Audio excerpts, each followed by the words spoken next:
sida aad ka warqabtaan cudurkan aad loo kala qaadaa daawana male talaalna male sidaas daraadeed sida kaliya oo lagu maareyn karaaho waa isdhowrid iskarantiilid fayadhowrka iyo nadaafadda iyo guud ahaan caafimaadka guud oo dadka oo isu imaadyada iyo fadhiyada iyo in mataqaana aad loo xakameeyo sidaas daraadeed dhowr qodob oo muhiima ayaan rabnaa inaan adkayno maantana aan aad uga doodnay oo go'aan aan ka soo saarnay arrinta koobaad waxa waaye in la joojiyo la xiro lala socdo dhaqdhaqaaqa muxuu ahaa jaadka iyo dadka la socda oo ama xamar ka soo gala ama Itoobiya ka soo gala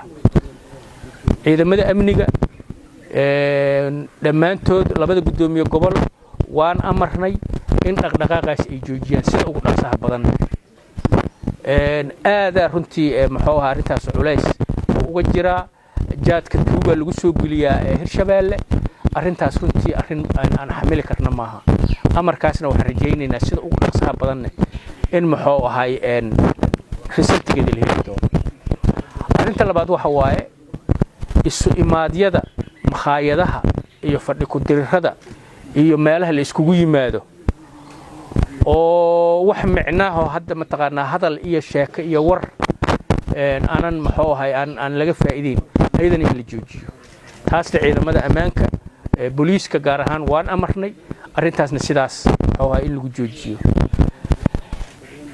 bandowga lagu soo rogay muxuu ahay wadanka guud ahaan gaar ahaan caasimadda oo anaguna aan daris la nahay habeenkii ayadana in muxuu ahay magaalada aad loo xakameeyo oo isu imaatinka iyo fadhiyada iyo isu socodka la joojiyo